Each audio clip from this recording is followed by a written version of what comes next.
I wish I could tell you that a few years from now, what I have to say will no longer be timely, but I'm not that optimistic.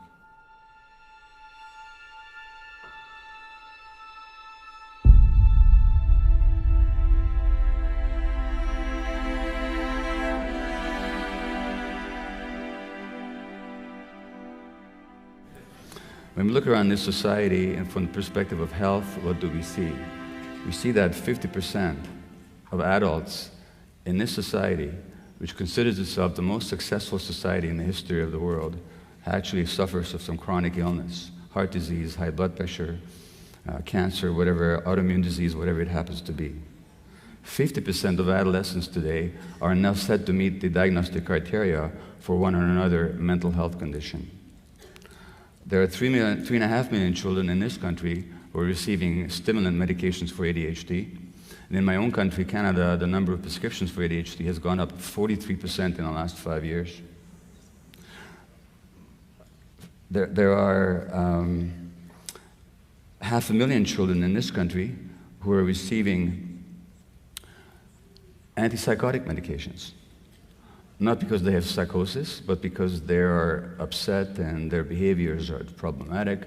What we have here is the massive experiment in the chemical control of children's brains without knowing what actually the long-term effects will be. I know that in Vancouver, British Columbia, where I live and work, there's a clinic at the Children's Hospital specifically to deal with the side effects of antipsychotic medications on children. In the United States, the antipsychotics, risperidol and Seroquel, I think are in the top 4 to 6 prescriptions given out in this country, not to mention the antidepressants. Now, how do we understand all this in this very successful society? Well, medicine, mainstream medical perspective in which I was trained, basically looks at it from a very strictly physical point of view.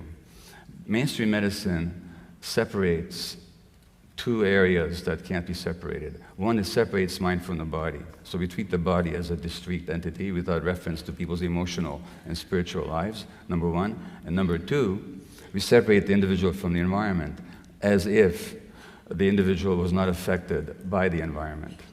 What I mean by the biopsychosocial nature of human beings, which is to say that our biology is shaped and affected, influenced for a lifetime by our psychological and social relationships and environment. Understand that human beings' physiology is affected by their relationships, then we see that when stress happens, cortisol elevates in the body, which is a stress hormone, which suppresses the immune system. Adrenaline increases in the body, which disorganizes the nervous system. In the short term, they help you fight back or to escape, but in the long term, they actually can suppress the body. No wonder then that people are isolated and stressed are more likely to develop disease, which is to say that the disease is not simply a manifestation of some physical process unique to them, but it reflects their particular lives in a particular environment, in a particular culture. And finally, at the end of life, a study in the New England Journal of Medicine some years ago showed that a couple who've been together for a long time, when one of them is hospitalized, the other one has a significantly increased risk of dying, which is to say that the physiology of us human beings is very much affected by the environment. And that is what may be called, and I refer to as a biopsychosocial perspective. We think that may be new. Well, it's revolutionary as far as mainstream medicine is concerned, but it's certainly not new. The Buddha said 2,500 years ago, he talked about the interconnection of everything, what he called the interconnected co-arising, interdependent co-arising of phenomena. And he said that the birth and death of any phenomena are connected to the birth and death of all other phenomena. The one contains the many, and the many contains the one. Without the one, there cannot be the many. Without the many, there cannot be the one. And that was said 2,500 years ago, a lesson we're still trying to integrate and to understand and to apply to our lives. Now, I know that at a conference such as Pioneers, the emphasis is very much on the physical environment, particularly what we're doing to nature. And that's valid and necessary. But I think we need to broaden our view of the environment to actually include also the social, relational, interactive, and cultural aspects as well. Now and also the economic ones.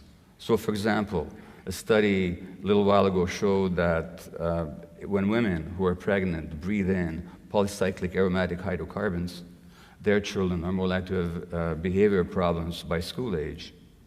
So we think this is simply a physically environmental problem. No, it isn't. It's also a socioeconomic one, since it's poor women who tend to live in more polluted areas.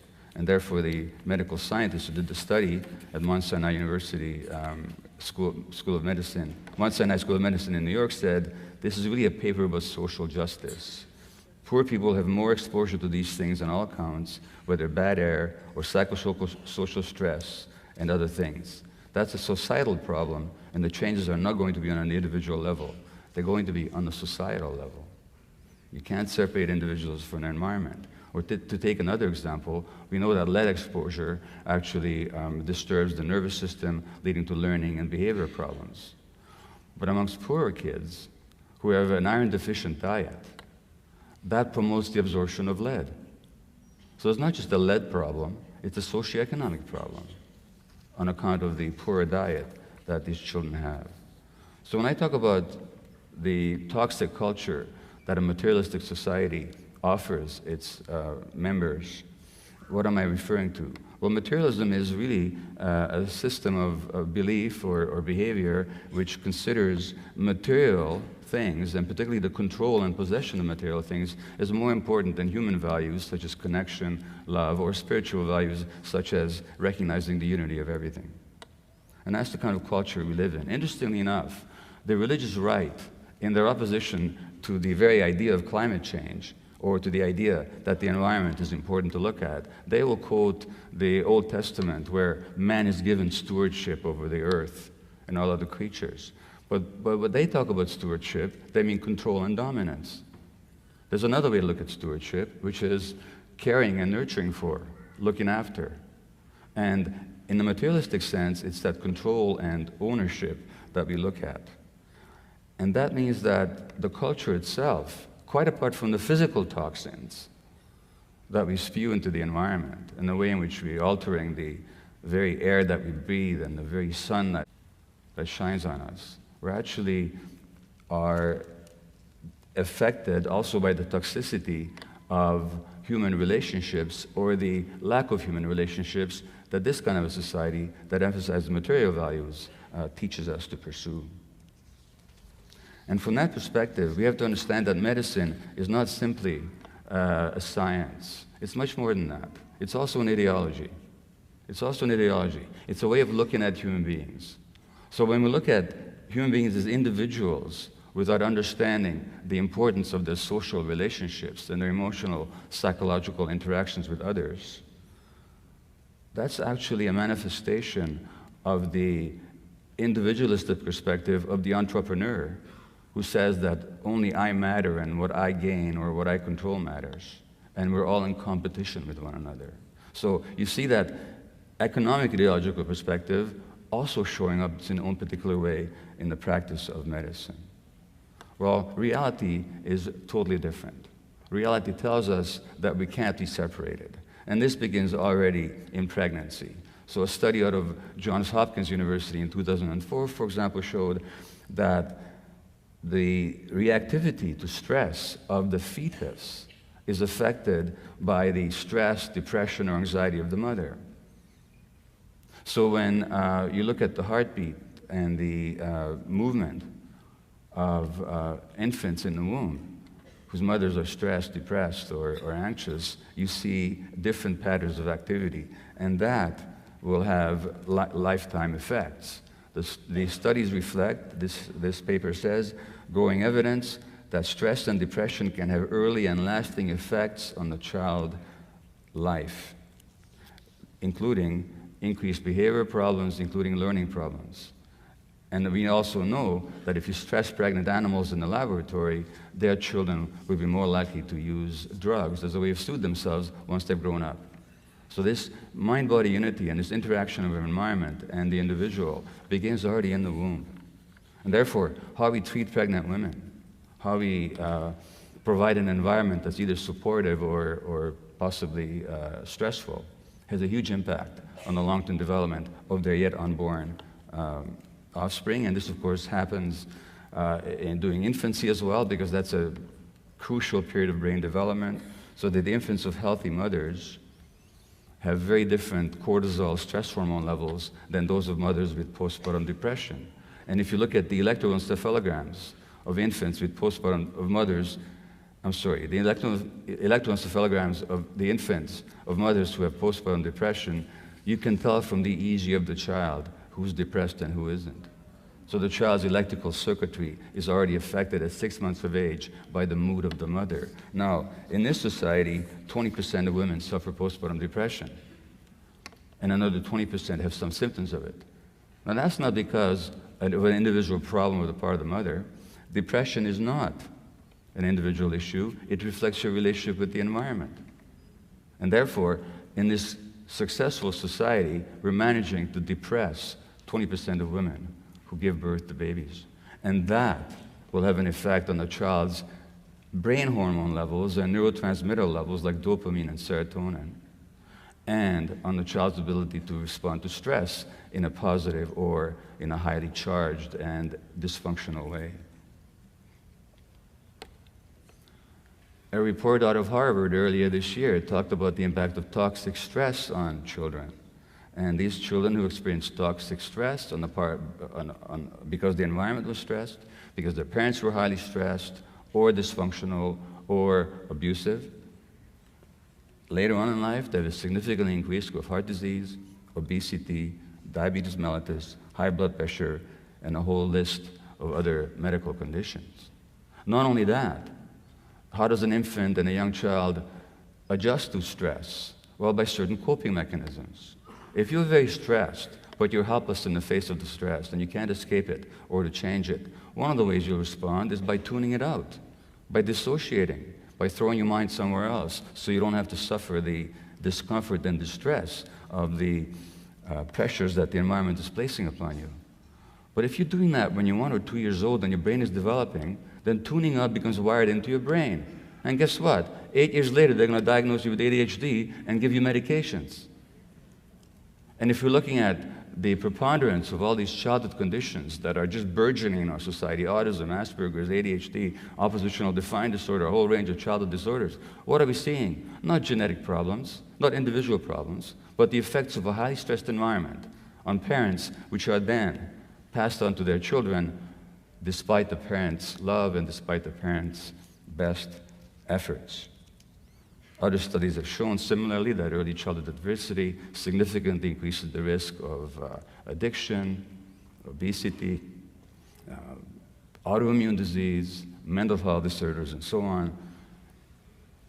A simple fact such as parental divorce has been shown to increase the risk of strokes by a factor of 2. It doubles them 50, 60, 70 years later. So this is, and I'm thinking we're talking about divorces which have a lot of rancor and stress associated with them. So what happens early has a huge impact later on down the line. The good news, however, is that similarly, if you understand the biopsychosocial perspective here, we look at a study about stroke victims in their 60s and 70s. If they're surrounded by a loving, supportive community, their chances of recovery are far greater than those who suffer a stroke and are emotionally isolated, which again points to the importance of community and the importance of the environment from the psychological, social, and cultural perspective. Well, where does that leave us? It leaves us, first of all, looking at the economic issues. And what we know is that growing up in a low socioeconomic background can actually impair the working memory and the size of different parts of the brain of the adult. So poverty in this country is far from simply an economic question. It's also a question of human development and what kind of consequences that'll have on people's behavior, capacity to respond to stress, and therefore to get ahead in a society in which getting ahead is the highest value. And if you don't get ahead, you're left behind. Similarly, children who are stressed early will have problems with impulse regulation later on. Impulse regulation means that their capacity to anticipate consequences and to respond calmly to the environment is impaired. And that means they're also going to be at a greater risk of addiction.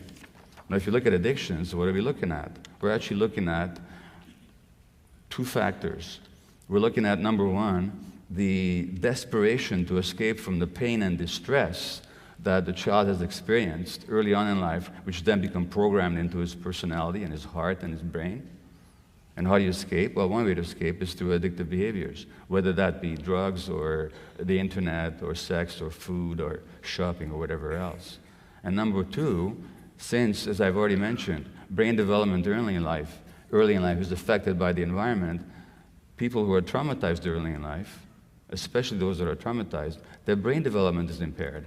And that their brain circuits and neurotransmitters, the chemicals in the brain, are actually at a disadvantage. So when they do the drugs, they feel complete and whole and feel good for the first time in their lives. Their addiction is not a matter of choice. It's a matter of a coping mechanism that is a response to early stress. Now, if we look at what stress is, it's not just a psychological event. I've already alluded to it. It's a physical event. It sets off a cascade of hormones, particularly cortisol and adrenaline in your body, which in the short term, again, help you escape or to fight back, but in the long term, damage your heart, your nervous system, your intestines, and suppress your immune system, which then makes you more prone for all kinds of diseases, naturally. So when it comes to understanding something like cancer, we can't just understand it in terms of the individual. And as somebody very astutely said a couple of years ago in a series on cancer that the New York Times published, that trying to understand cancer by studying the individual human cell is like trying to understand a traffic jam by looking inside the internal combustion engine. You really have to look at the whole picture, and that whole picture involves the lifelong environment in which we live. And from that same perspective again, when we look at something like the obesity epidemic, which has 30% of kids in the United States overweight now, significantly overweight, it's not a food problem. Well, it is a food problem, the junk foods and all that. But it's mostly a stress problem, because what people do is they soothe their stresses, like any addiction, they soothe their stresses with their addictive behaviors. And those junk foods work in the short term because they release feel-good hormones in the brain. So if you want to look at children and prevent obesity, it's not enough to tell them not to eat junk foods or to get more exercise. You have to say what's lacking in their lives that they're so stressed, that they have to soothe themselves in that particular way. And what's lacking in their lives, of course, are human relationships that are nurturing and supportive, again, not because the parents are not trying to do their best, but because the parents are trying to do their best under impossible circumstances. If you look at what actually triggers stress, the significant factors that trigger stress are uncertainty, lack of information, and loss of control. If you look at rats, and you hook two pairs of rats together, or two rats together, yoke them together, and you attach an electrode to their tails, and you shock them with electricity, they will have physiological stress. But if one rat has a paw open that can shut off the lever that delivers that stress, that electrical shock, even though both rats get the same electrical jolt for the same period of time, the rat with the paw free will have less stress hormones in their body because they have some control.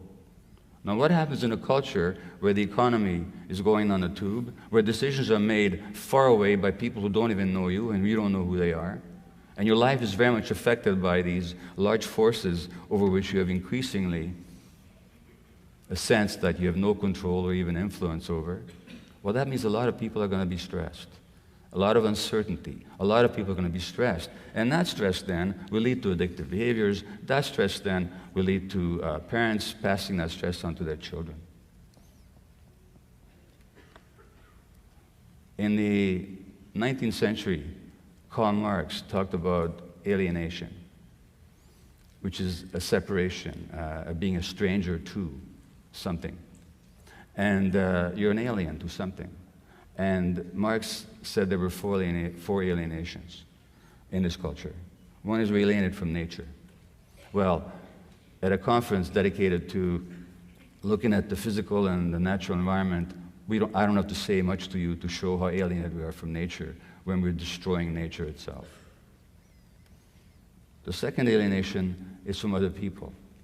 And that means we have less contact, we have less intimacy, we have less trust. we have less of a sense of relationship. And that, of course, as I've shown you, leads to increased propensity to illness, physical and mental.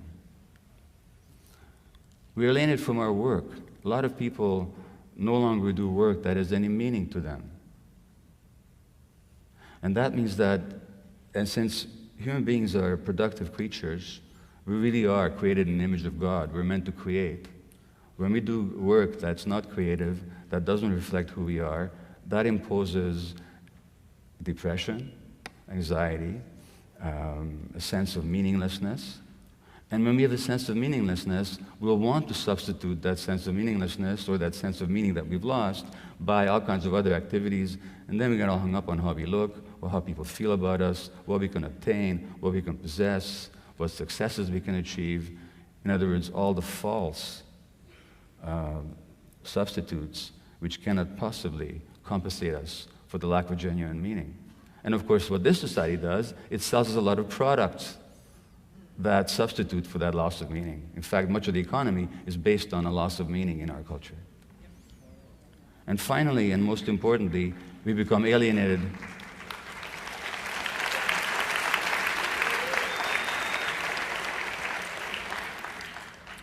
Finally, and most importantly, we become alienated from ourselves. Well, let me ask you a question here, and I'm going to ask for a show of hands. How many of you had the following experience?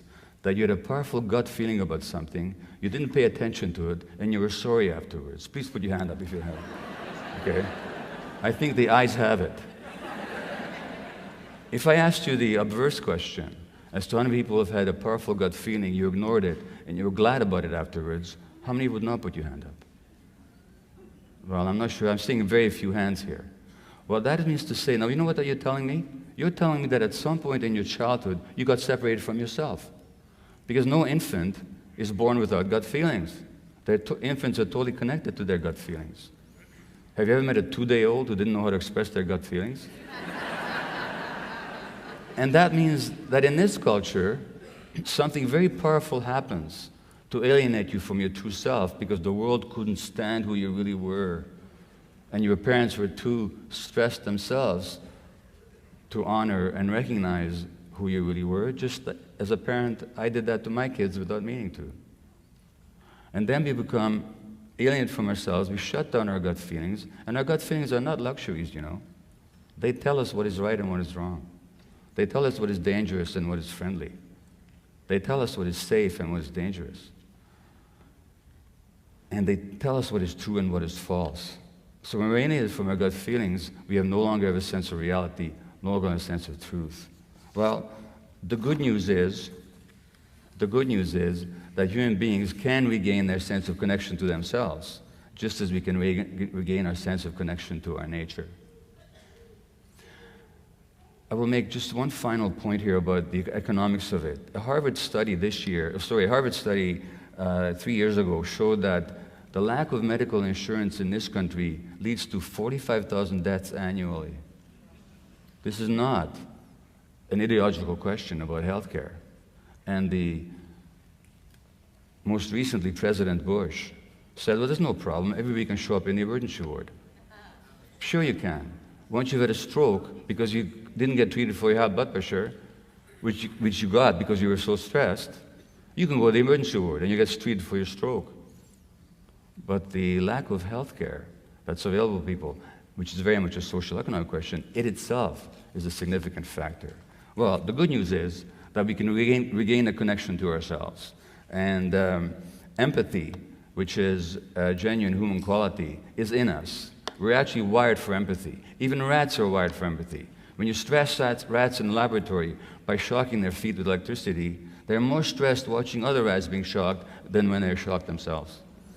Their stress hormone levels are higher.